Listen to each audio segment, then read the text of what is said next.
परसों जो आपके साथ जो घटना तो काफी चोट वगैरह तो ज़्यादा नहीं है। चोट वगैरह तो आई ही हैं। कहाँ लगे? यहाँ नाक पर चोट है, हाथ पर चोट है, पीठ में चोट है। अब जो ये लोग क्या लोग तो यही लोग बेहतर जानता है, यही हैं। सर आपके साथ जो दुर्व्यवहार हुआ है चैम्बर में तो क्या कहना चाहेंगे? क्या आपने कभी ये सोचा था कि इस तरह का घटना हमारे साथ हो? नहीं, कभी मैं नहीं सोचा था। और घटना के बाद भी लगा कि ये तो सभी अपने ही हैं, न जाने क्यों ऐसा कर रहे हैं। आप पर ये आरोप लगातार लग रहा था कि आप फाइल पे को पेंडिंग करते हैं, काम नहीं कर रहे हैं। पेंडिंग है भाई, काम तो समझना पड़ेगा ना, नहीं अपना दूसरों से राय लेनी पड़ेगी। एक आदमी से यदि हो जाए फाइल तो उसे अकेला ही करे। राजा भी अकेले काम नहीं कर पाता, यह तो लोकतंत्र है, उसमें अलग अलग अफसरों की अलग अलग जिम्मेवारी है। तो रजिस्ट्रार साहब आप अपने पद से हट गए हैं और पूर्वे साहब रामाशीष पूर्वे साहब नए रजिस्ट्रार बने हैं, तो क्या कहना चाहेंगे? आप पोस्ट से हटने पर कैसा महसूस कर रहे हैं? यह बड़ी अच्छी बात है, मैं रिलैक्स महसूस कर रहा हूँ। और मैंने तो आज ही नहीं, काफ़ी दिन पहले ही लिख कर दिया था, क्योंकि अब मैं सोच रहा था कि अब यहाँ की जिम्मेवारियों से मुक्त हो तो फिर और कुछ नए काम धंधे शुरू करें। तो सर मैंने जो वीडियो देखा बहुत शर्मनाक था, इस तरह की हरकत नहीं होनी चाहिए थी। हाँ, एक प्रोफेसर साहब, चूँकि आप एक प्रोफेसर भी हैं, बाद में रजिस्ट्रार हैं, तो अब चलिए क्या कहा जाए, बहुत सारी चीज़ें अनहोनी होती रहती हैं, हो जाती हैं।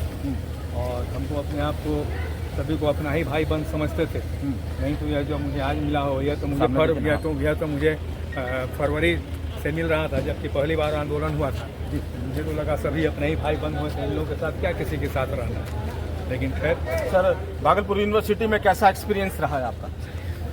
लोग सही हैं, लेकिन उद्वेलित हो जाते हैं, समझते नहीं बातों को समझना चाहिए।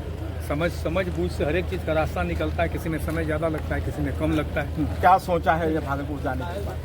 भागलपुर से मैं तो ऑलरेडी प्रोफेसर हूँ ही, और मैंने यही भी कहा ही था कि नहीं हो तो मुझे प्रोफेसरी से फिर मेरी प्रोफेसरी पर मुझे वापस भेज दिया आगे, चला जाऊँगा। तो क्या सोच के सर आए थे भागलपुर में कि 3 साल का टेन्योर पूरा करेंगे, लेकिन भागलपुर बीच में ही मतलब विकेट गिरा दिया गया? भागलपुर में सोच कर तो आया था नहीं ना, मैं तो खुद गया, ये लोग पढ़ा हुआ है लोग। मैंने खुद करीब 1-1.5 महीने पहले यहाँ से जाने की इच्छा प्रकट की थी। और तो चलिए, कुछ नहीं चाहते हुए भी हो जाता है। अब तो यही लोग बताएंगे कैसा क्यों किया, क्या नहीं किया। तो कंडेम क्या जा सकता है इस घटना को? ये तो घटना कंडेमेबल है, ये नहीं घटना कंडेमेबल तो क्या कंडेमेबल होगा? ये यदि कंडेमेबल नहीं है तो क्या कंडेमेबल होगा? स्मूथ सब कुछ कार्य होता रहता तो इस तरह की घटना नहीं होती। वो स्मूथ की बात क्या है, काम कार्य तो स्मूथ होता ही है। समझ का अंतर है। जो मुझे नहीं समझ में आएगी मैं लीगल राय लूँगा, कमेटी की राय लूँगा, ये चाहूँगा ना लेना। और हर एक कुछ तो आदमी समझता नहीं। आपकी और हमारी सोच में अंतर हो सकता है। हमारे न्यूज़ चैनल से क्या कहना चाहेंगे आप?